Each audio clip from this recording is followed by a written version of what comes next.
An old Texas bar, 4 drunk Marines, and a quiet bartender they think they can humiliate.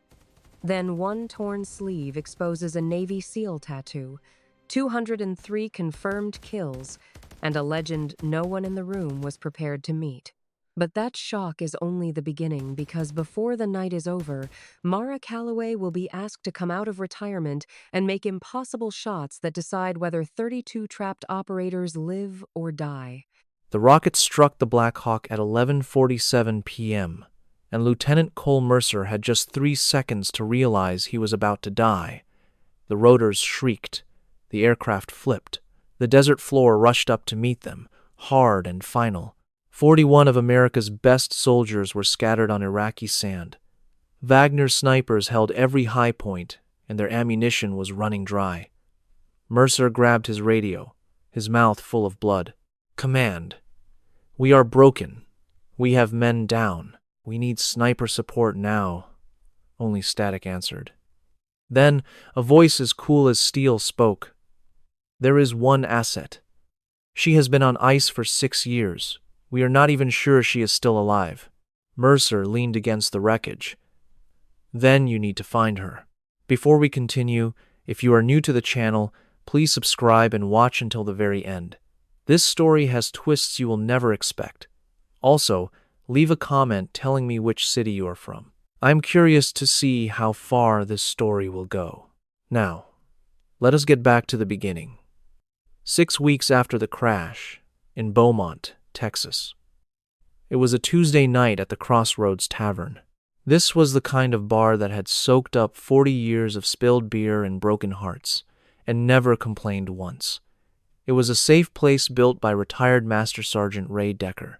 He was 68 years old and walked with a bad knee from his time in Fallujah. He had created a sanctuary for those who needed it. The woman tending the bar on that Tuesday was 22-year-old Mara Calloway. She had long, dark brown hair that fell past her shoulders.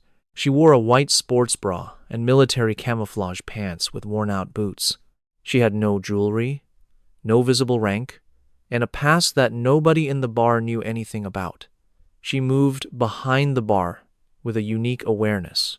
She was always alert, always perfectly positioned, and never stood completely still unless she had a reason. 4 Marines had stayed long after the last call for drinks. They were off duty and loud. They had drunk enough cheap whiskey to think their worst ideas were their best ones. Their leader was Staff Sergeant Victor Rohr, a 31-year-old infantryman. He was 6 feet 3 inches tall and 240 pounds of pure muscle.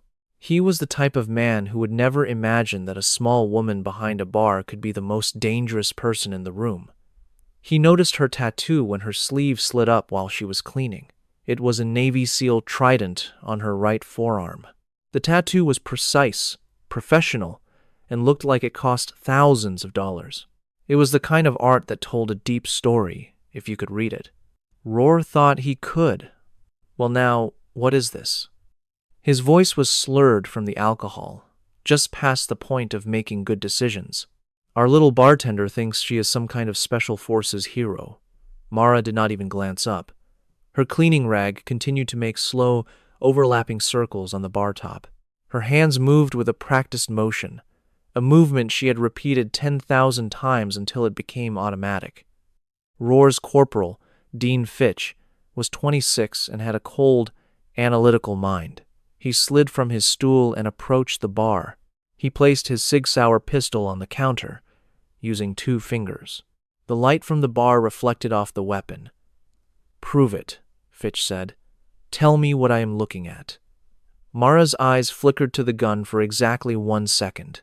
It was just enough time to notice every important detail. 9 by 19 millimeter parabellum, she said, her voice a little scratchy. She sounded like someone who did not speak often and was perfectly fine with that. It has a 17-round magazine and carbon buildup on the barrel. You have not cleaned this weapon in at least 3 weeks. The extractor spring is wearing out. That gun is going to jam if you fire it too much. A heavy silence fell over the bar. It was the kind of quiet that actually makes a room feel colder. Fitch's mouth hung open. He tried to speak, but no words came out. Lucky guess, he finally said. Anyone can look up gun facts on a website. But his confidence was gone, and Roar could see it. The big sergeant got up from his stool. He walked over until he was so close that Mara could smell the cheap whiskey on his breath. It was the kind of liquor that burns your throat and makes you angry. He reached out and grabbed her wrist. He squeezed it just hard enough to make a statement without causing real pain. "Let me get a closer look at that tattoo," he demanded. The moment he touched her, the feeling in the room changed. It was not a loud or sudden shift, but the air felt different. It was like the heavy stillness right before a thunderstorm hits. Mara's free hand came up instantly. It was not a fast or threatening move, just a natural defensive position. It was the same kind of reflex that makes you blink when something flies at your face. Her body weight shifted.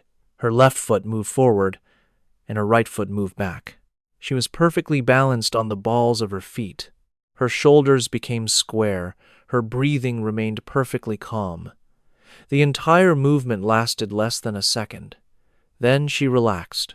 She let Roar hold her wrist, letting him believe he was in control of the situation. But Fitch saw everything, and his analytical mind was already starting to connect the dots.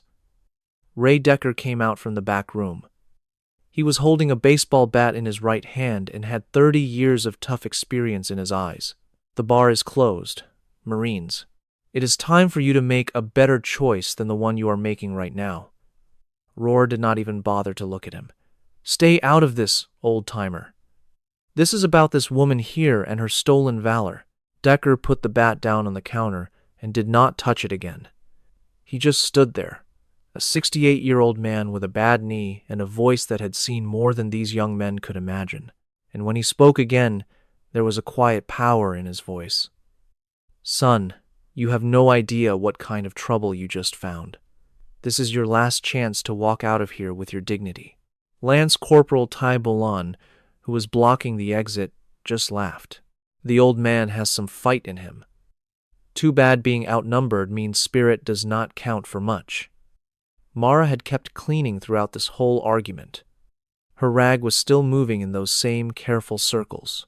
But if you were watching closely, and Fitch was now watching very closely, you would have seen it. She never once turned her back on any of them. She never let her hands be busy for more than a moment. She always made sure she had at least 2 clear escape routes. These were not the actions of a bartender. These were the instincts of someone who had survived in dangerous places, where being aware meant the difference between life and death. Roar's patience finally snapped. He tightened his grip on her wrist and pulled her forward so hard she stumbled into the bar. His other hand grabbed her sleeve and yanked it. The old cotton fabric tore with a loud, sharp rip, and the entire room went silent. The full tattoo sleeve on Mara's right arm was now clear under the bar lights. This was not just some random art. This was a record of her life. The Navy SEAL trident was the main feature on her upper forearm. It was drawn with such incredible detail that it was clear the artist knew its true meaning. But it was the words written around the trident that sucked all the air out of the room. Shadow 6, Devgru Gold, K2, 203 WIA6. Below that was a list of operations and years.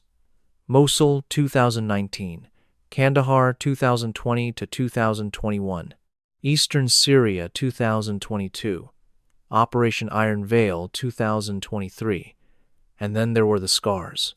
The torn sleeve showed them all, a round bullet wound near her collarbone, a spray of shrapnel scars across her ribs, a long, clean knife cut along her left shoulder. Each mark was a receipt. Each scar was a price she had already paid. Roar dropped her wrist as if he had been electrocuted. The silence that came next was not just a quiet room. It was the sound of a room trying to process something it did not understand a minute ago. It was a truth too heavy to comprehend. Fitch's hands were trembling as he took out his phone. He opened a classified military database that his job gave him access to. He typed. He read the screen. Then he read it again. His face turned pale. Calloway, M. He spoke, but his voice was now just a whisper.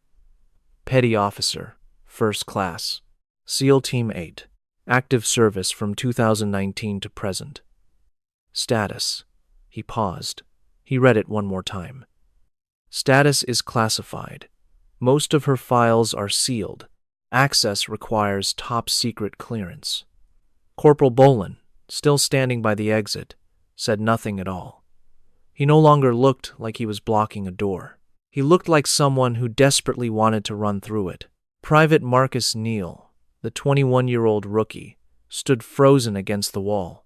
He had the look of a man who just realized he had walked into the wrong kind of party. Roar was speechless.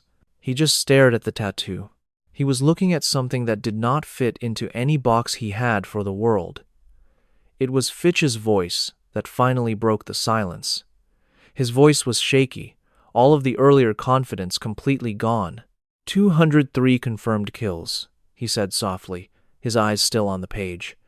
The longest confirmed shot in history, 2,619 meters. He glanced up. That is over 1.5 miles, through a sandstorm, with a damaged scope. The bar went silent. Then, Mara's encrypted phone lit up on the counter with a message. The screen showed a black trident over a gray shield. It was military-grade communication. This was a secure channel you could not get from any public provider. It would not show up on a regular phone without special clearance that most people in that room would never have. She scanned it in 2 seconds, deleted it, and put the phone face down. But Decker had seen that symbol. He had spent his entire life reading people and situations that tried to deceive him. He did not need all the details to see the whole picture. The puzzle pieces clicked into place in his mind. It was the kind of quiet confidence that comes from being 68 years old and paying close attention to a world that was often harsh in its lessons. Roar finally spoke, but his voice was different now. It was much smaller. "The tattoo," he began. "We just assumed you were. We had no idea you were really." "No," Mara cut in. Her voice was flat, without anger or scorn. She sounded like someone who had been misjudged so many times that it no longer caused a reaction. "You did not." She met his gaze directly for the first time since he had entered. Her green eyes were calm and impossible to read. They held something that Roar would later spend many sleepless nights trying to understand. "Most people do not," she said. "That is the whole idea." Decker came out from behind the bar. His bad knee made him lean to his right, as it always would. He walked over to a photograph hanging on the wall. The frame was so old that the glass was scratched in the corners. He carefully took it down. "Ramadi, Iraq, 2004, he said. It showed a squad of Marines. Their faces were marked by the heat, exhaustion, and the heavy weight carried by men who have seen things they could never explain.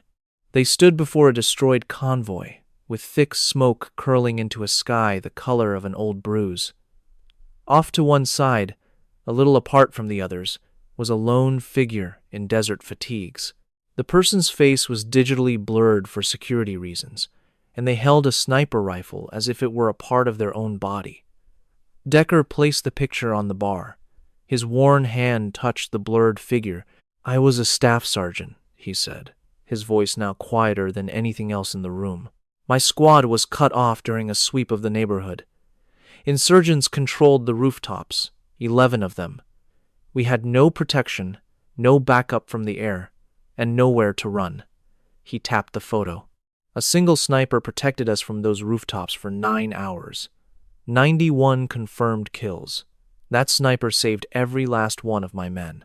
He looked at Mara, and his eyes held a story he had kept for 18 years, waiting for this very moment. They called her Shadow 1. Her real name was Senior Chief Petty Officer Dana Calloway. He took a breath. "She was your mother." Nobody in the room breathed. Without thinking, Mara's hand went to her own forearm. Her fingers traced the numbers tattooed on her skin. 203. 203 faces that would visit her at 3 in the morning, long after the alcohol wore off and sleep would not come. She never made it home, Mara stated. Her voice was firm, built from 6 years of practice. Killed in action. Ramadi, 2004. 3 months before I was born. She kept her eyes fixed on the countertop. She studied the wood grain as if it was the only thing in the bar that would not ask anything of her.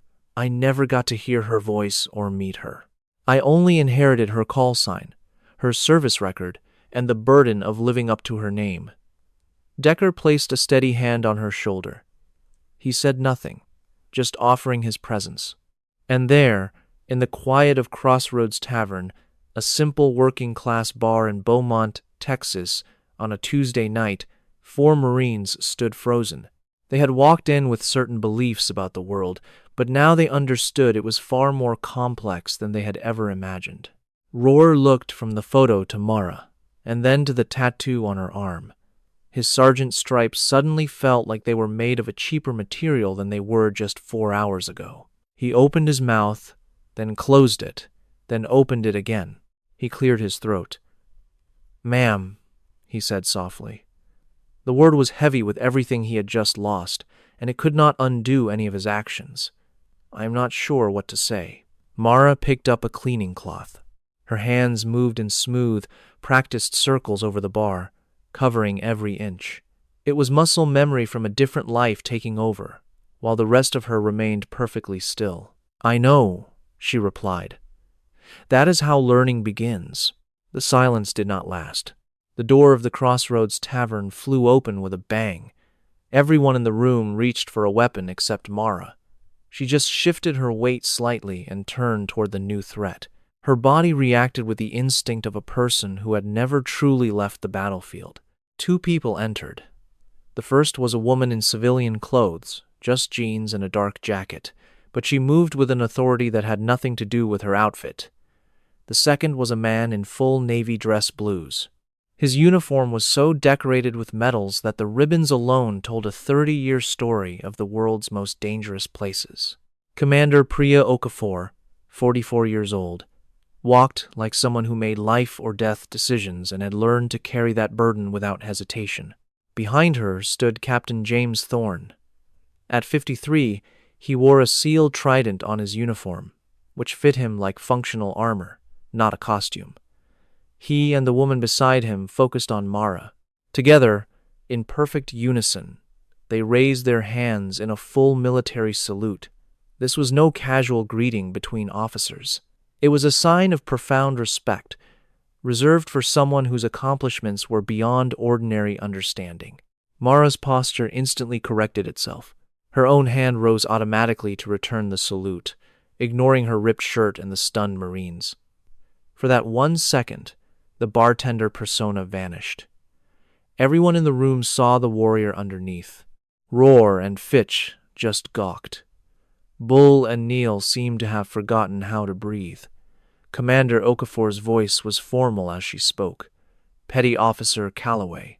Her eyes, however, swept over the ripped shirt and the 4 men with a quiet, intense rage. She was assessing the entire scene. "We got your emergency beacon," she said. Mara looked down at her encrypted phone sitting on the bar. The signal sent itself the second Rohr had grabbed her wrist. It was a reflex built from 6 years working in the field, where help was 1 call away, or it did not come at all. "I am retired, Commander," Mara said. "People like you do not get to retire," Thorne answered. His voice had the sound of a man who understood that truth from his own life. They just take very long leaves of absence. The 4 Marines were now standing stiffly at attention. Their training had kicked in, pushing past the shock and the alcohol, which is exactly what training is for. You do not slouch when officers of this rank enter a room. You do not try to make excuses. You just stand straight and prepare for what comes next. Okafor's gaze swept over them like a weapon system locking onto targets, gathering information on each one. "Would any of you like to tell me why 4 United States Marines are menacing a decorated SEAL veteran in a public place?" Rohr's voice was strained. "Ma'am, we had no idea. The tattoo, it looked like. We thought she was. You thought a woman who weighs 130 pounds could not possibly be in special operations, Okafor stated, cutting him off. You saw exactly what you expected to see, not what was right in front of you. You let your assumptions and alcohol make choices that your training should have stopped. She took out a tablet and swiped the screen with an expert motion. The display showed classified files. Most of the text was covered by black lines, but there was enough visible information to tell a story no one in that room was ready for. Calloway, Mara Elena, Petty Officer, First Class, SEAL Team 8, Bud S. Class 311, graduated 2019. The first woman to finish the training as part of the classified integration program. Navy Cross, classified. Silver Star, classified. Okafor's voice remained steady and clear. 203 confirmed kills over 5 deployments, the longest confirmed shot in history at 2,619 meters. That is 1.6 miles. Through a sandstorm, with a damaged scope, while she was wounded, the room was now beyond silent. It was the kind of quiet that comes when people realize the difference between what they thought was true and the actual truth was not just a gap, but an enormous canyon. Thorne took a step forward. Operation Iron Veil, Eastern Syria, last year. 39 operators were brought out alive. There were 0 deaths during the mission. She held the lookout position for 19 hours by herself after her spotter was killed. Mara's jaw clenched. She never imagined that name would be said aloud in a bar in Beaumont, Texas. The flicker of emotion on her face vanished in less than 2 seconds as she brought it back under control. The color drained from Fitch's face. Boland stared at the floor. Neil looked down at his hands as if they were new to him, while Roar's hand slowly lifted to the sergeant's stripes on his collar. "Ma'am, I will report myself to command in the morning. For assaulting a veteran. Unbecoming conduct. I am ready for any punishment. Wait." Mara's voice was calm. It was never loud. It had the tone of someone whose orders were given in rooms where a mistake could cost lives. Roar's hand froze. "You were wrong. Your ego and the alcohol guided your choices. Those are errors in judgment, not in character. You can grow from this." She walked around the bar with a deliberate grace that Fitch had noticed all night. Every step she took had a purpose. She stood before Roar, looking up at a man a foot taller than her. 2 hours ago, he believed that his size was all that mattered. She pulled a challenge coin from her pocket, worn smooth from years of being held. A Navy SEAL trident was on one side. The other side was engraved with words for those who carry the weight others cannot. It was signed by Admiral William H. McRaven. "He gave me this after a secret mission in a country I was never supposed to be in, doing things that will never be written down." She held the coin out to him. "He taught me the most important lesson for a warrior is not learning to fight. It is knowing what is worth defending." Roar looked at the coin as if it were a bomb. "Ma'am, I am not worthy of this." "Not right now," Mara agreed. "But you could be one day. A day will come when you must choose between your pride and another person's safety. You will have to choose between your expectations and reality. When that day arrives, I want you to think of tonight." She pushed the coin into his palm. "Remember, the most dangerous person here was a 22-year-old bartender who served drinks instead of death, and you almost missed it." Roar's hand tightened around the coin. He swallowed hard. He was silent because no words were enough. And deep down, past the alcohol and his wounded pride, he knew that. Okafor then moved to block Mara's path, her expression changing. The official authority was still there, but now something else was visible. It was a deep urgency. The kind of urgency from someone who has vital information that must be shared now. "We must discuss why we really came here tonight." She showed her the tablet screen. It displayed satellite photos of a desert location marked in red. 11 positions were carefully marked with overlapping fields of fire. This was from 68 hours ago. A SEAL Team 6 unit was attacked in northern Mali while rescuing a hostage. The information they had was a trap. They were led into a deadly ambush. 4 soldiers died in the first hour. The remaining 37 are trapped in an old building. Their ammunition is at 12% and falling. Mara studied the image. She did not intend to start planning, but her mind began anyway. It was like breathing, an automatic process built into her over 6 years. She analyzed distance, height, wind, and angles of attack. 9 expert snipers, Thorne explained. Former Russian, former British, and 2 disgraced American contractors who are angry enough to be very dangerous. They have thermal scopes, they support each other's positions, and they are taking out Team 6, 1 soldier at a time. How much time is left? Mara asked. 5 hours, Thorne answered. After that, enemy soldiers will surround them completely. Rescue will be impossible, no matter what air support we send. He gave her his satellite phone. A radio message was on the screen. She scanned it. The final line struck her deeply, requesting immediate counter-sniper help. 9 enemy positions. The shots needed are beyond what is normally possible. Requesting Shadow 6 by name, if available. She raised her eyes from the phone. They are asking for me by my call sign. Because these shots, Okafor said gently, are more than difficult, Mara. They are impossible for any other person. We have other plans. We do. But those plans are not enough for what is needed on that mountain ridge. The 4 Marines had not moved. They stood at attention, listening to a conversation that was changing their entire understanding of the woman they had misjudged all evening. Fitch glanced at his pistol on the bar, the weapon Mara had understood in a single second, like a page from a book she knew by heart. An expression crossed his face that he would need a long time to understand. Mara put the satellite phone down. Her gaze fell on the photograph, still on the bar. It showed her mother's hidden face above a rifle that was like a part of her body. Ramadi, 2004. 14 men were alive because 1 woman defended 9 rooftops for 9 hours and never thought about quitting. She looked at Decker. The old man met her eyes. He did not pressure her or judge her. He was simply being who he had always been for 6 years. He was the one person who asked for nothing but an honest day's work, trusting things would work out. I promised myself I was finished, she said, speaking only to him. I know, Decker replied.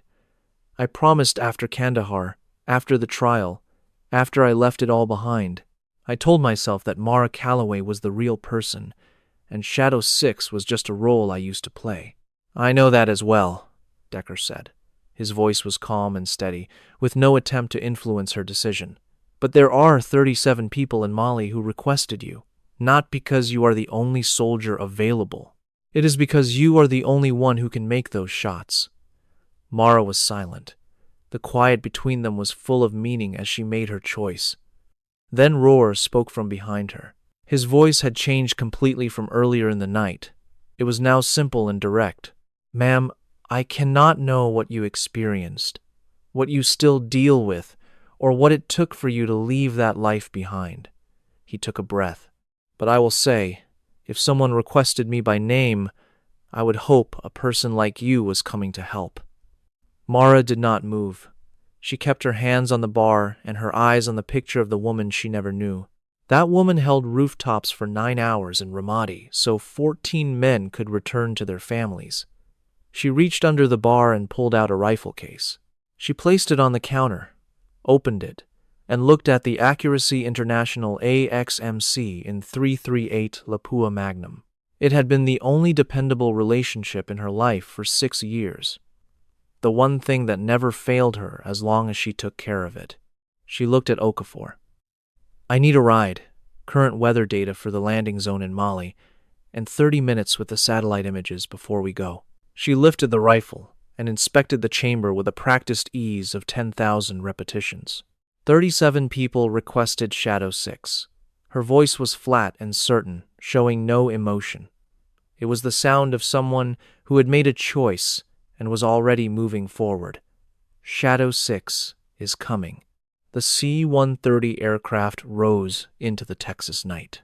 Its engines hummed steadily, and its cargo bay held an asset not listed on any official record.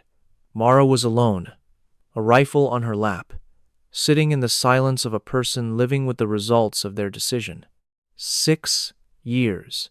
6 years of cleaning a bar top in slow circles. 6 years of convincing herself that Mara Calloway was real and Shadow 6 was just a past identity. The story had been believable enough until tonight.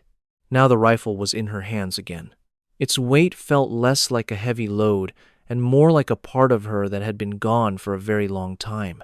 Commander Okafor sat opposite her with a tablet, showing the professional calm of someone used to sending people into danger. Captain Thorne was near the cargo door on a satellite phone, organizing support that Mara would not see but that her survival depended on for the next 18 hours. Mara checked her rifle without looking. She had done this so many times, her fingers knew the motions like a musician knows a song. It was automatic, a part of her from endless practice. Okafor glanced up from her screen. "Tell me about the Iron Veil mission." Mara's hand stopped moving on the rifle's bolt. "That information is secret. I filed the final report on that mission," Okafor said. "I know the official story. I do not know what you still carry from it, or what you are taking with you on this flight." The cargo hold was cold, and Mara looked at her former commanding officer. She knew this was not a simple question. Okafor was running her usual checks, ensuring her operative was ready for a mission where any malfunction was fatal. Mara stared straight ahead. The place was Kandahar, the year 2022. She had discovered long ago that looking away only made the story feel bigger and more painful. My spotter was Chief Petty Officer Chae-Won Lim. He was the finest wind reader I had ever seen. He could estimate distance by sight within 3 meters at 1,000 yards.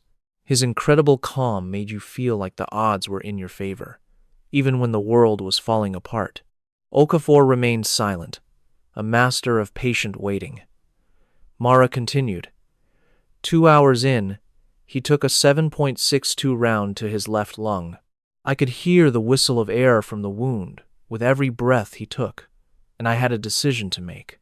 Her hands never stopped their precise, methodical check of the rifle. I could stop shooting and try to save him, but our team was trapped in the valley. Without my fire, they would be overrun in a matter of minutes, all 39 of them. The hum of the engines filled the silence. Or I could keep firing, protect my team, and let Chae-Won die beside me. She told the story with no emotion. The words smoothed over from being repeated in her mind at 3 o'clock in the morning. I chose the mission, and Chae-Won kept spotting for me. With a terrible chest wound and a collapsed lung, he kept giving me corrections. Wind 4 miles per hour northwest. Target at 041. Range 1,900 meters. Adjust 1 click to the right. Okafor stayed quiet. He died 5 hours in the middle of a sentence. He was calling a wind change and just went silent, like someone flipped a switch. Mara looked directly at Okafor. I continued shooting for 14 more hours. In the 11th hour, my shoulder popped out of its socket. I just switched to my left hand and kept going. When they finally came for us, they had to force the rifle from my hands.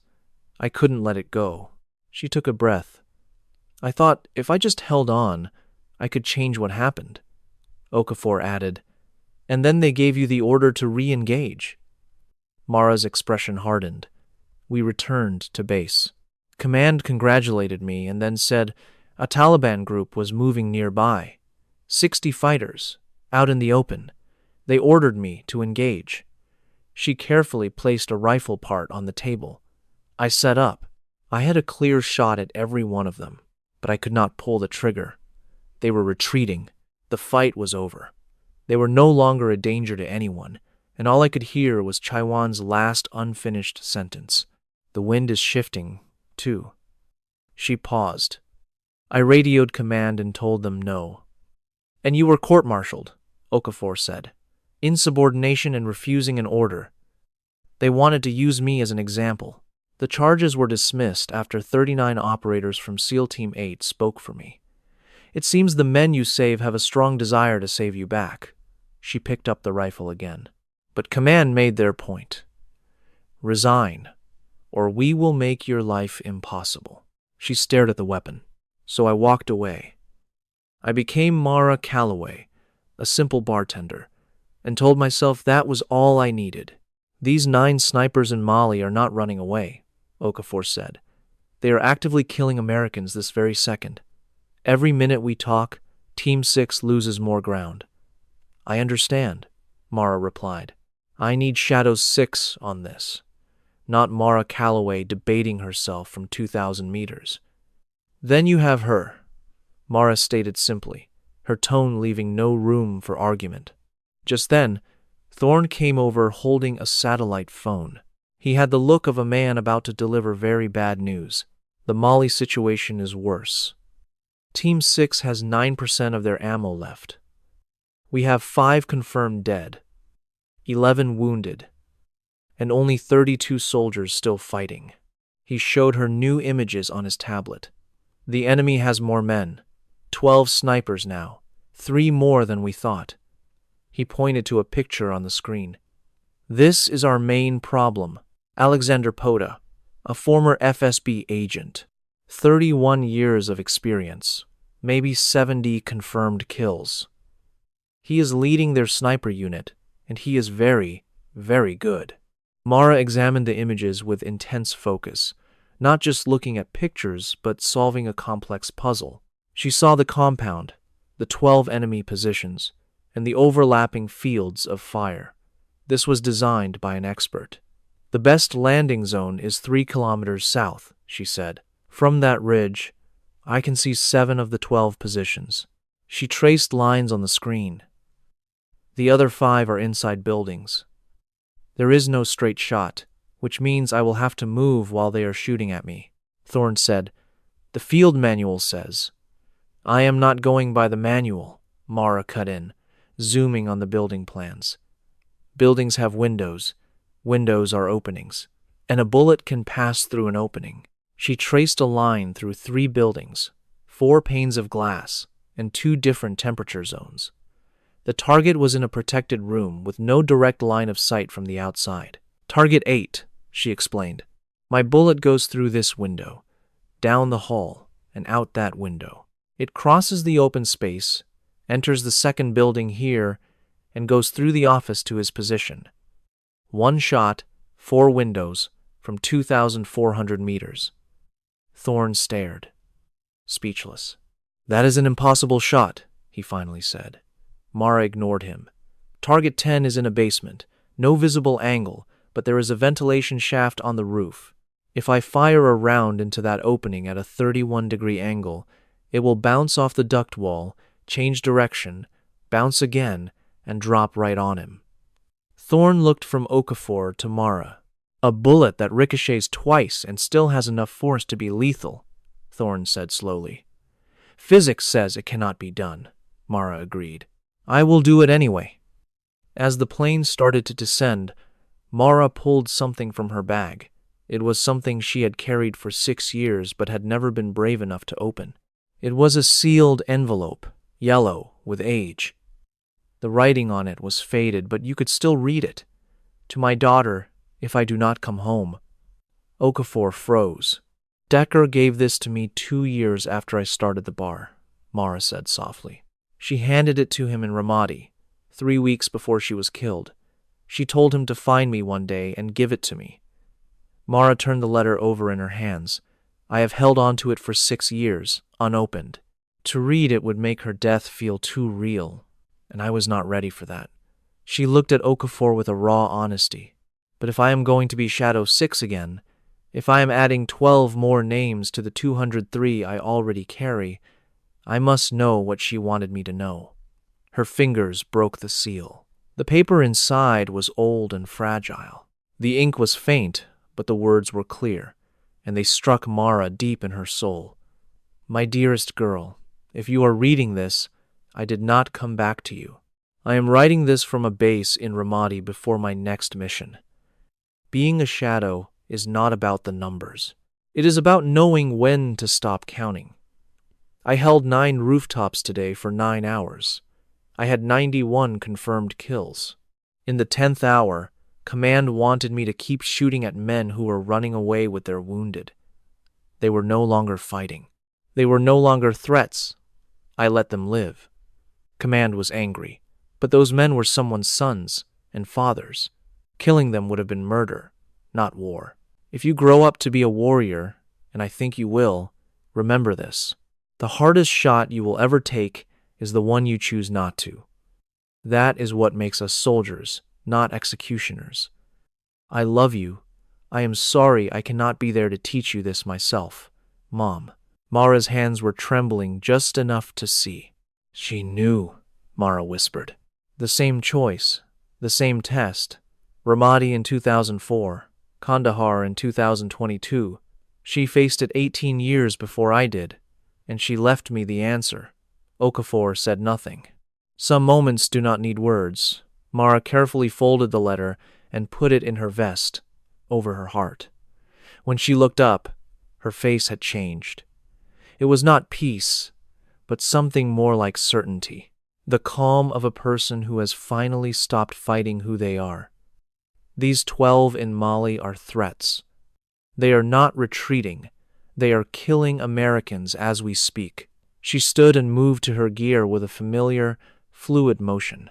My mother taught me the difference between a battle and an execution before I even knew how to read. And I know which one this is. She reached for her equipment case when Decker's voice came from her encrypted phone.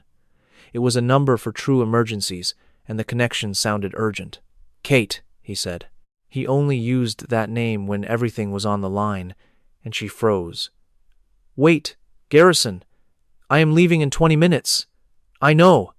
That is why I am calling, he said. His voice was filled with a tension she had never heard from him before. It was the sound of a man revealing a secret he had held for years. Your mother gave me something else in Ramadi, he said. It was not just the letter. Mara waited in silence. 2 days before she died, Dana gave me a message for you. She said, if my daughter becomes a warrior, teach her that saying no is the bravest thing she can do. He paused, his voice low. She knew she was not coming back, Mara. She wanted you to have a choice she never had. That is why I am giving you that choice right now. You can walk away. No one will blame you. But Mara shook her head. If I do not go, someone else will, and they cannot make those shots. Then 32 people die in Mali because I wanted to be left alone. Or maybe someone else succeeds, and they all live. Then you just get to be Mara Calloway, without 12 new ghosts to visit you at 3 a.m. She looked at the planes, the guns, the gear. It was all part of a life she had tried to escape, but it was in her bones now. I have to go, she said. This is my choice, not my duty. There is a big difference. Garrison was silent for a long moment. I will be here when you get back, he finally said. I will be your backup plan. But if something goes wrong, nothing will go wrong, he said with absolute certainty. You are Dana Calloway's daughter. Shadows do not fall easily. Mara almost smiled. Just take care of the bar for me. Take care of yourself first. She put her phone away. For 3 seconds, she stood perfectly still, her eyes closed. She pressed her parents' dog tags against her chest, hidden beneath her flight suit. Then she opened her eyes, picked up her rifle, and walked toward the ramp. The jump from 30,000 feet was pure silence and speed. The desert below was a patchwork of black and starlight, and somewhere in that darkness, 32 soldiers were waiting, believing someone was coming for them. She landed in a dry riverbed 3 kilometers south and was on the move in 45 seconds. It took 90 minutes of careful walking to reach the ridge. She dug her position with a small shovel and laid out her bullets. The sequence was as natural to her as breathing. Her mother's dog tags lay beside the rifle. Dana Calloway, Senior Chief Petty Officer, Shadow 1. As the sun rose over Mali, the world in her scope became perfectly clear. Target 1 was a sniper in an old grain silo, 1,842 meters away. Only a tiny glint of his scope was visible. "This one is for you, Mom," she thought, and she fired. The man fell, and she was already loading the next shot. Target 2 was moving at 2,190 meters. He was changing position after hearing the shot. She aimed ahead of him, calculating the bullet's travel time perfectly. She fired again for the 32 who were still alive. Target 3 tried to spot her muzzle flash. She sent a bullet through a 6-inch gap in his cover at 2,441 meters. He never finished his scan. Enemy bullets hit the ground 2 meters to her left.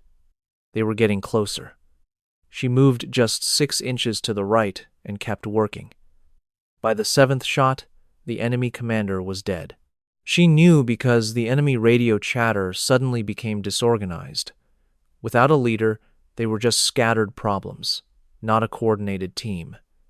Individual problems were something she could handle. But then, her shoulder gave out. It was an old injury from Kandahar. The force of 7 shots was too much for the damaged joint. A flash of white-hot pain shot through her as her right arm went limp. She took one sharp breath and controlled it. A mortar exploded 14 meters away. She heard Chewan's voice in her memory. From that day in Kandahar, it was the same injury. He had been so calm. "Use your left hand, Mara. You did this before. You can do it again." She reached over with her good hand and grabbed her right wrist. She slammed her shoulder into a rock with controlled force. The joint popped back into place with a sound she felt in her teeth. The pain was beyond words. She switched the rifle to her left shoulder and started again. Target 8 was 2,412 meters away. It took 6 minutes of left-handed math while mortars landed closer and closer. She fired. The bullet traveled for 3 seconds, through 4 windows, 3 rooms, and a tiny gap in a wall that should have been impossible. The target dropped, 8 down. Numbers 9 and 10 followed. She fired left-handed as her shoulder swelled and her fingers cramped. Each shot was a physics problem with no easy solution. Target 10 was in a basement. She found a shot through a ventilation shaft. After 9 minutes of calculation, she fired from 2,744 meters. The enemy radio went silent. That confirmed her hit. 11 down, 1 to go. Alexander Pota, himself. A former professional with 31 years of experience. He was hiding in a concrete bunker with only a 7-centimeter gap for a view. The range was 2,847 meters. She prepared the shot with extreme care. The wind, the temperature, the humidity, even the rotation of the earth. She adjusted her scope with her left hand. Each click was a tiny change for a shot nearly 3 kilometers away. She held her mother's dog tags in her left hand, feeling the smooth metal. "This one is for you," she whispered. She found the quiet space between her heartbeats. Then she fired. 5.2 seconds later, the bullet passed through that 7-centimeter gap. Alexander Pota never knew what hit him. Her radio lit up with voices. "All snipers are down. Shadow 6. You are clear to leave. Team 6 is on the move." 32 soldiers were running to the rescue helicopters. She watched them through her scope. They moved like the professionals they were, covering each other. Every single one of them made it to the helicopters. Not a single person was lost during the rescue. The weight of what she had just done hit her. She now had 12 new faces to add to her list of ghosts. She knew she would learn all their names later. That was the price she always paid. Her helicopter arrived 40 minutes later. She ran for it, left-handed, as bullets snapped past her head. Hands pulled her inside as the helicopter climbed sharply, dodging a rocket. "All are safe," the pilot announced. "Mission complete." Mara sat down, her rifle on her lap, her shoulder a mess of pain. A young Navy medic gently reached for her arm. "This is going to hurt," he said. She wanted to laugh. The pain started years ago in Kandahar and it never really left. A little more hurt was nothing new. She looked out the door at the desert shrinking below. 12 enemies were gone. 32 allies were alive and heading home. A letter from her mother was tucked in her suit. She could feel it with every breath. The words came to her across 18 years. The hardest shot is the one you do not take. She had taken 12 shots tonight, but she had not taken that one shot in Kandahar. Now she finally understood. Both choices came from the same lesson her mother never got to teach her in person. She understood the difference between a soldier and a killer. It was a line that made the work bearable and restraint possible. It was what made her Shadow 6, not just another person with a rifle. She tucked the dog tags back under her suit. She felt the worn metal touch the old scar on her collarbone. A legacy touching a legacy. The flight home took 19 hours. Mara slept deeply, the way a body does when it is pushed far beyond its limits. It was not rest, just a necessary shutdown. And when she dreamed, she saw Chan, not the 12 men from Mali. The details would surface later, once the numbers had names, faces, and the full weight of a human life. Especially Chi-Wan. She remembered his look in the 5th hour just as the light in his eyes went out. The wind changed, and then there was silence. Only the desert, her rifle, and 18 more hours of work remained. She awoke as the plane descended into Beaumont, feeling utterly lost. It was the strange feeling of someone who had ended 12 lives 2 days ago and was now heading to a bar to clean glasses. Ray Decker was on the tarmac, leaning on his plane truck, his bad knee aching. He had the stillness of a man who had waited a long time because leaving just did not feel right. He watched her walk down the ramp, her arm in a sling, her gear held in her good hand. His expression shifted through many emotions before it finally settled. He gave her a gentle hug, the kind that avoids the injured places. "You made it back," he said softly. "I promised I would." He held her just a little longer than necessary, and she allowed it. For 18 years, Decker had kept her mother's dog tags, waiting for a daughter who never knew to ask for them. He had earned that extra moment. 32 saved, she reported when he released her. 12 down. The family business continues. She said it plainly, with no drama or emotion. The family business continues, he echoed. Then he asked quietly, "How is the shoulder?" Corman patched it up. "It will need surgery down the road. For now, it is just a very expensive ache." Decker nodded as if that was the most normal thing in the world. He opened the truck door for her, and they started driving toward Beaumont. The Texas morning felt almost painfully ordinary. The sky was clear blue, traffic was light, and a country song about returning home played on the radio. Mara stared out the window, feeling the vast space between the world she just left and the one speeding by at 60 miles per hour. "I cannot stop thinking about Pod," she said after a long silence. She had not intended to say it, but the words came out. He was a decorated man, Alexander Pod, 31 years in the service, 60 confirmed kills. She thought about whether he had a daughter, if a little girl would now spend 20 years piecing together a father from medals and secret files, just as she had with her mother, probably. Decker's reply was, as always, brutally honest. No sugarcoating, no attempt to soften the blow. The truth simply sat between them in the truck. Mara's breath hitched for a second before she regained control. "How do you deal with it?" "I do not deal with it," Decker answered. "I live because of it. 14 people went home to their families in 2004 because your mother secured those rooftops. 32 people went home this week because you held that ridge. That is not guilt. That is purpose. There is a very important difference." They arrived at the Crossroads Tavern, and Mara saw them before she even opened the door. 4 men stood outside in regular clothes, but they held themselves like soldiers. It was a posture so deeply ingrained that it was their natural way of standing. Roar, Fitch, Bolan, and kneel. She climbed out of the truck, wincing as her body protested every small movement. All 4 men gave a full, formal salute. It was a gesture heavy with the weight of what they now understood. "We were wrong," Roar said. His voice was completely different from 2 nights ago, stripped of all its drunken confidence. It was now simple and honest. "Everything we thought, everything we said about you, it was all wrong, and we are sorry. We know that sorry is not enough, but it is all we have." "I know," Mara replied.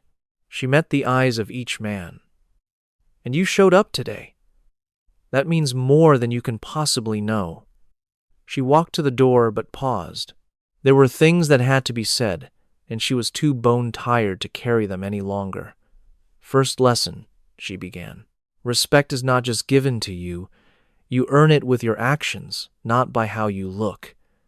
You proved you understand that by being here this morning, instead of hiding on base and hoping I would forget you. This is your start." She glanced at Fitch, who looked like he had been thinking non-stop for 48 hours. "Second lesson. The real way to measure a warrior is not by counting their kills. It is by knowing when a kill is necessary and when it is just murder. That single line is what separates a soldier from an executioner." My mother wrote that in a letter from Ramani back in 2004.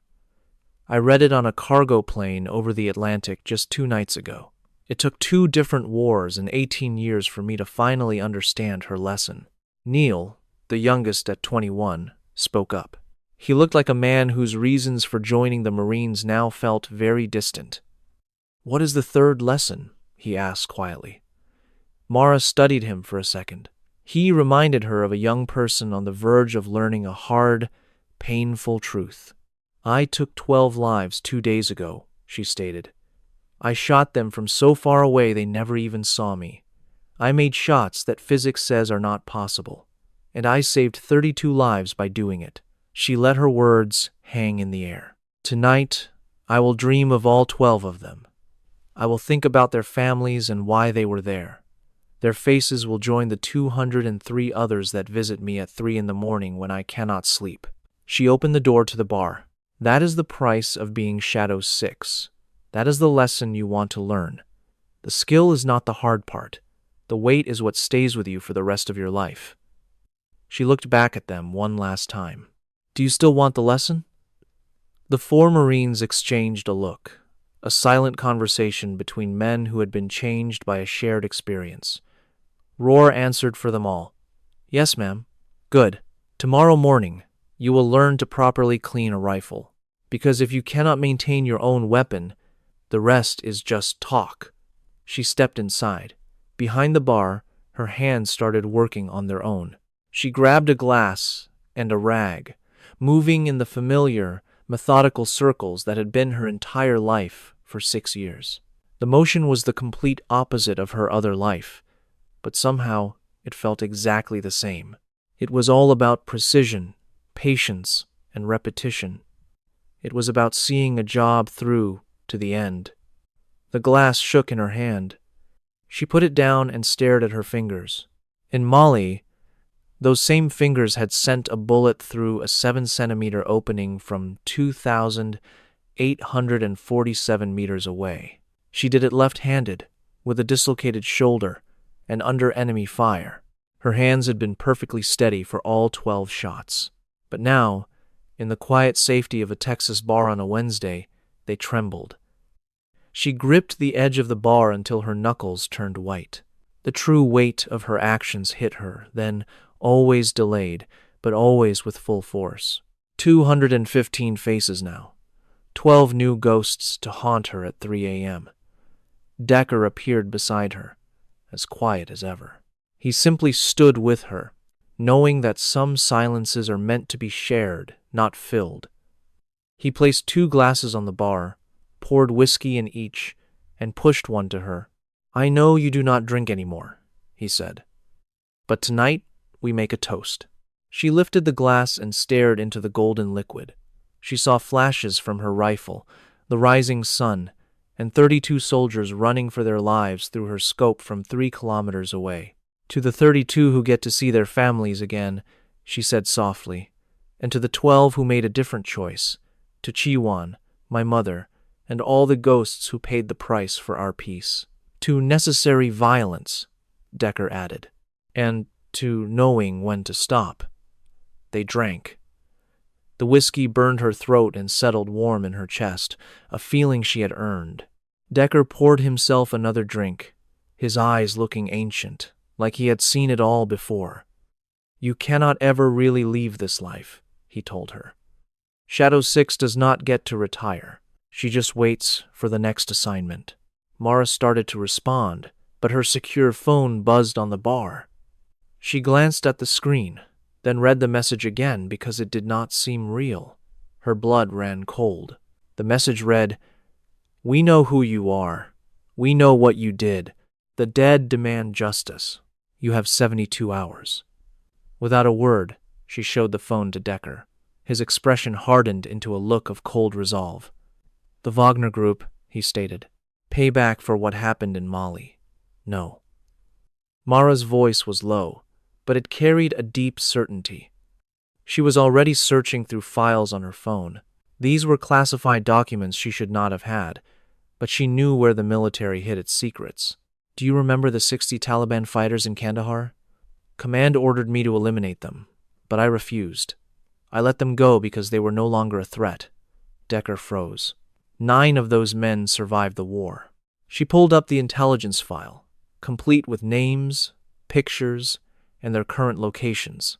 They were all connected by a network that had been growing in the shadows for 2 years. 7 men joined the Islamic State after the fall of the Taliban. For the last 2 years, 3 of them have been hunting the American sniper who spared their lives. She glanced up. They were just waiting for the right time. Molly confirmed her identity, which they never had before. She placed the phone on the bar so Decker could see the message. I chose to be a person, not a weapon, she explained. I disobeyed the order to execute. I let them go, and now they are coming to kill me for that choice. Just then, the door swung open, and all 4 Marines entered. Rohr, Fitch, Bolin, and Neil. They had clearly grown tired of waiting outside on the street. We know, Rohr stated. His voice was firm, with none of the doubt it held 2 nights earlier. An Islamic State cell is active in southern Texas. They are targeting former special operators, especially women with over 100 confirmed kills. He looked directly at her. They knew it was you because of Molly. They are on their way to Beaumont. Mara stared back at him. How did you learn this? It was on the Camp Pendleton radio channel. Fitch listens to it. Work looked over at the corporal. He has been listening to it since we left here 2 nights ago. Fitch wore the look of a man who had made a choice and was fully committed to it. 7 men, 2 cars. Their last known location was 8 hours away, and they are heading here. He took a breath. Ma'am, these men are professionals. They are skilled fighters who know about this bar, about Decker, and about your routines. Mara reached under the bar and grabbed her rifle case. It had already been brought back from Molly's, cleaned by an armorer on the way. She opened it, took out the rifle, and checked the chamber with her left hand. Her right arm was still in a sling, her shoulder a dull, constant ache she decided to worry about later. She looked at the small group that had formed around her in just 48 hours.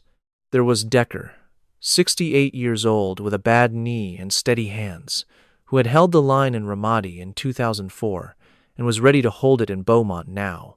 Rohr, Fitch, Bolin, and Neil. 4 Marines who first came into this bar as trouble and had become something very different. 72 hours, she announced. We will use every single minute. We will turn this place into a fortress. We will make them wish they had never brought this fight to our home turf. Decker came out from behind the bar, moving with the calm certainty of a man who had made up his mind. He opened a back cabinet and pulled out an M4 rifle he had kept perfectly clean for 30 years, with no good reason to have it, but a very strong sense of what was to come. My bar, he said plainly. My town. My people. He pulled back the charging handle. If they want a war, we will give them one they will regret for the rest of their days. Rohr glanced at his fellow Marines. A silent agreement passed between them in less than 2 seconds. He then faced Mara again, with the determined look of a man standing on solid ground. You taught us a lesson 2 nights ago. You said respect is earned by what you do. He stood taller. It is time for us to earn it. Mara gazed at the wall of photos behind the bar.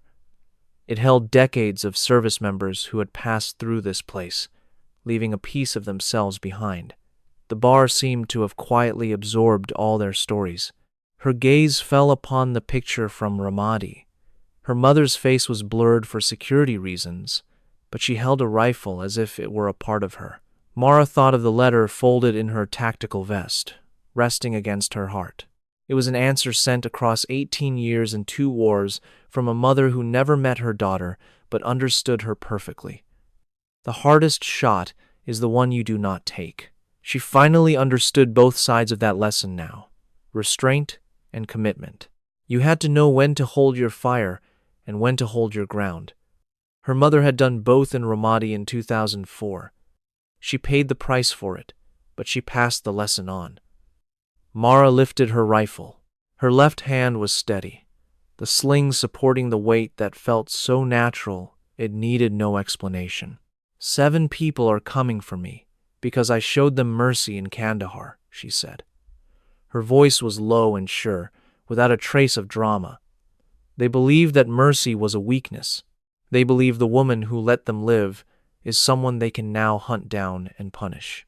She loaded a round into the chamber. They are about to find out the difference between mercy and hesitation. Outside, life in Beaumont went on. It was just another Wednesday morning, with no clue what was unfolding inside a working-class bar on the edge of town. Cars drove by. People headed to their jobs. The normal world kept its normal pace.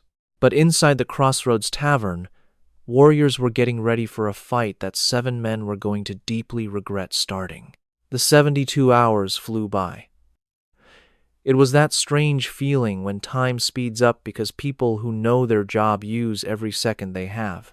They understood that preparation was the one thing they could truly control, and they planned to control it down to the last detail. Mara only slept for 4 hours the first night, and not by choice. Decker stood at the door to the back room and told her that a sniper with no sleep is just an expensive problem.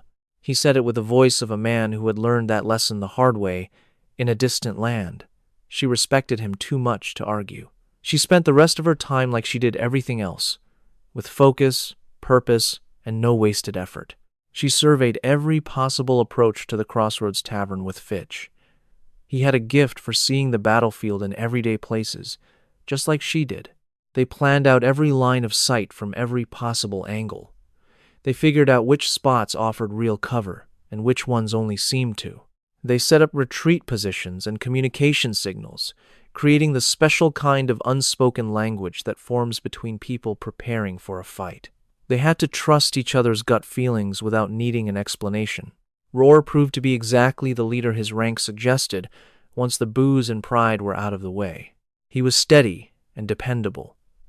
You only had to tell him something once, and he never wasted time with pointless questions.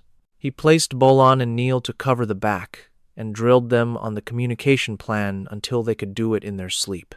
Every morning, Decker cleaned his M4 at the bar like other men drink coffee. He did it quietly and carefully, like someone who had been waiting 30 years for a good reason to need that weapon and had finally found one. On the second night, Okafor called. Mara took the call in the back room and shut the door. "I have an intelligence update," Okafor said. Her voice was sharp and professional, with no room for small talk. "We have identified all 7 men. They are former Taliban, now with the Islamic State. They spent 2 years planning this operation to target you specifically. They have your photo, your old addresses, Decker's entire history, and proof that you are in Beaumont." "I am aware," Mara replied. "Fitch figured out most of that 12 hours ago." There was a pause. "Of course he did. Another, shorter pause. Mara, the command is willing to get you out. A safe house, a new name, a full relocation. You do not have to stay in Beaumont and face this. Mara looked at the closed door. On the other side, she could hear Decker working behind the bar. He was the man who had given her a safe place to land and never asked for a thing. She could hear Roar patiently walking Neil through the communication plan again. His voice was so different from the one that had filled this room with arrogance and whiskey just 3 nights ago. "This is my territory," she said. "These are my people. I am not leaving. These 7 men are skilled fighters, Mara. This is not a sniper shot from 2,000 meters away.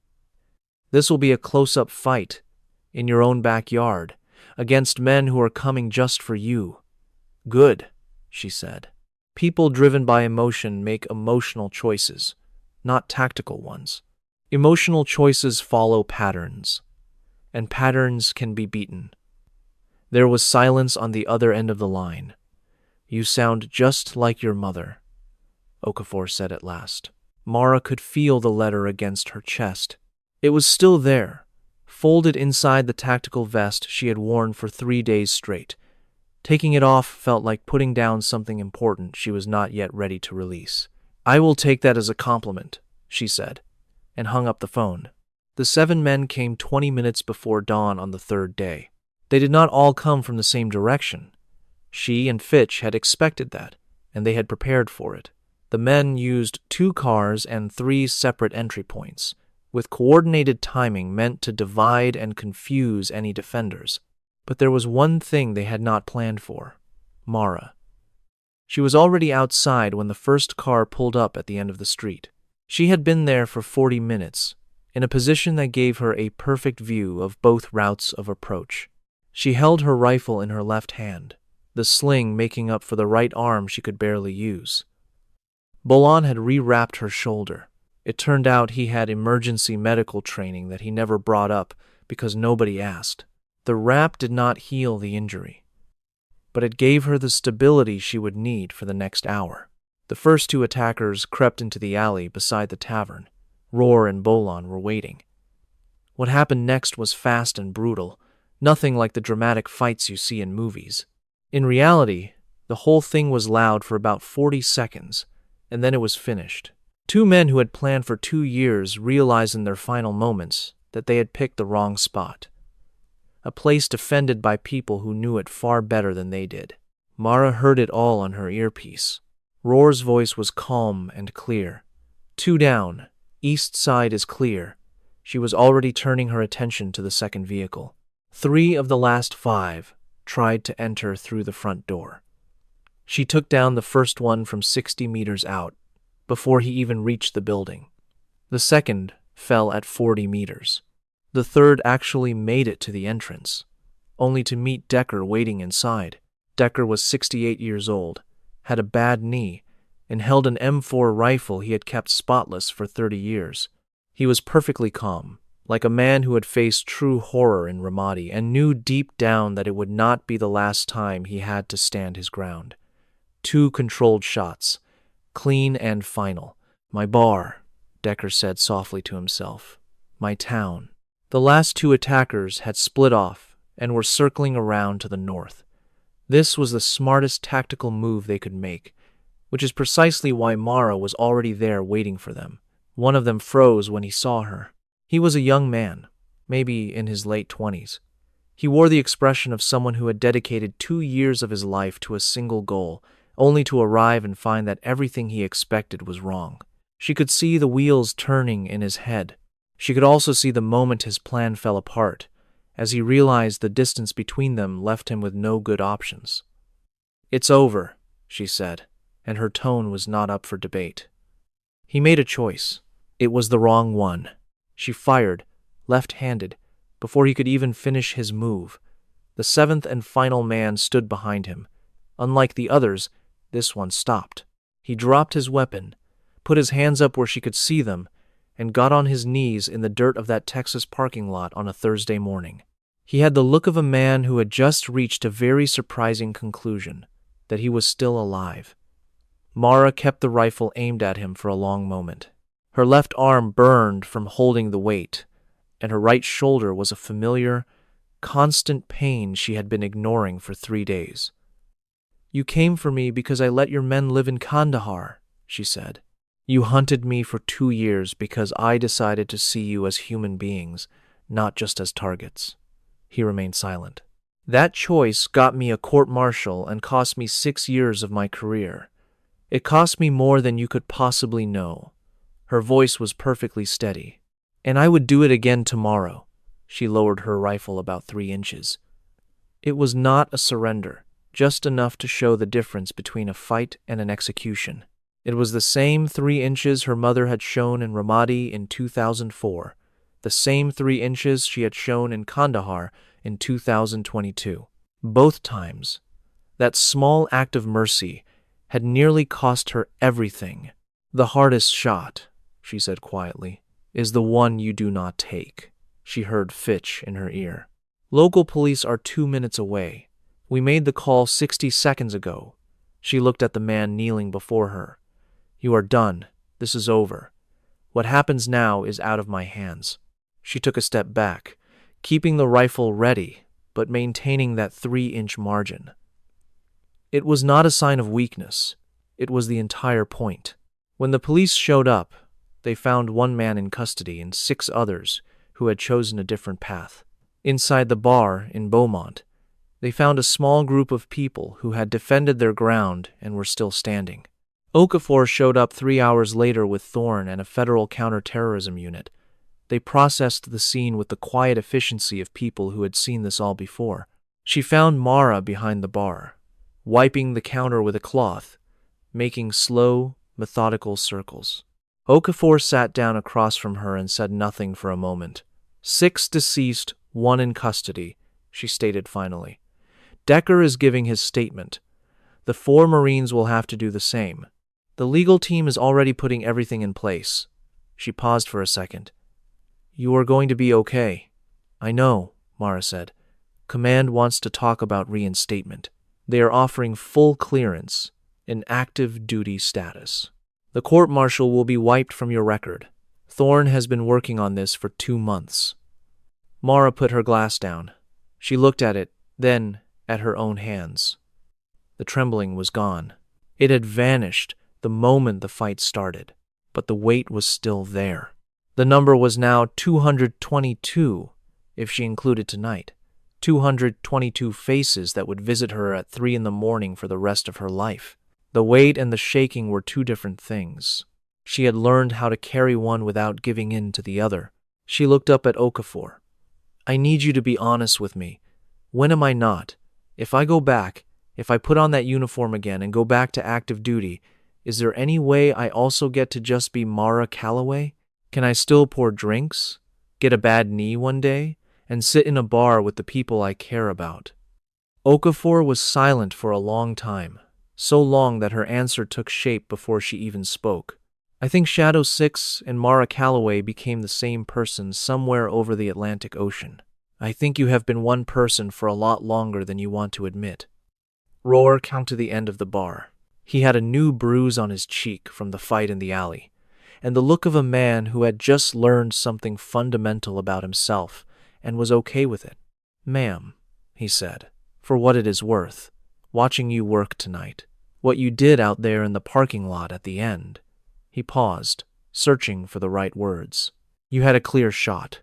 You chose not to take it. That was the most impressive thing I have ever seen."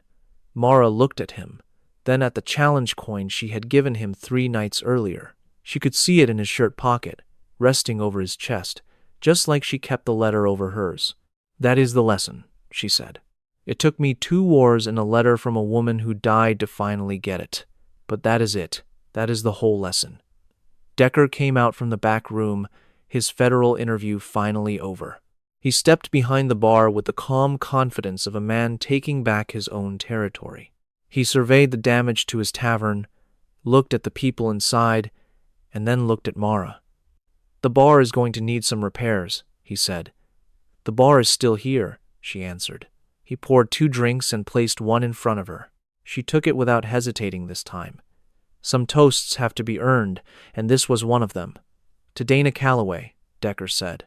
His voice was thick with 18 years of debt, gratitude, and sorrow that he had carried since Ramadi. To Shadow 1, who held 9 rooftops, who wrote a letter, and who sent it forward through 2 wars to a daughter she would never get to meet. Mara's hand was steady as she held her glass. To Dana Calloway, she repeated, who taught me that the hardest shot is the one you do not take, and that knowing the difference between a battle and an execution is the only thing worth holding on to. She glanced at the photograph on the wall, at her mother's hidden face behind the rifle in Ramadi. She was the woman who held the line, paid the ultimate price, and still passed her lesson on, believing it would eventually find its home. And it had. She took a drink. Outside, the town of Beaumont was starting a normal Thursday. Its residents had no idea that a private war had been fought on their streets while they slept. A war that was met by a 22-year-old woman with dark hair, a white sports bra, and 222 confirmed kills. She also had a letter folded over her heart that had traveled through 18 years and 2 wars just to tell her who she truly was. Shadow 6 was never just a call sign. It was not a kill count, a secret file, or a tattoo from 5 tours of duty. It was a choice she made again and again. In the dark, under fire, at impossible distances, fully knowing the cost and being ready to pay it. Anyway, Mara Calloway had tried to quit being that choice, but the choice had not quit on her. Standing there behind the bar at the Crossroads Tavern on a Thursday morning in Beaumont, Texas, with her hand steady and her mother's letter against her heart, with 32 warriors still alive and a little girl named Molly who would never know her, she finally understood. It would never leave her. Some people are just built to carry the weight that would crush anyone else, not because they do not feel it, but because they choose to carry it no matter what. Every day, every mission, every shot they take, and every single shot they refuse. Every new face that joins the collection that visits at 3 a.m, that is what Shadow 6 was. That is who she had always been. And the world, which has a very long memory for the heroes it needs the most, already knew exactly where to find her.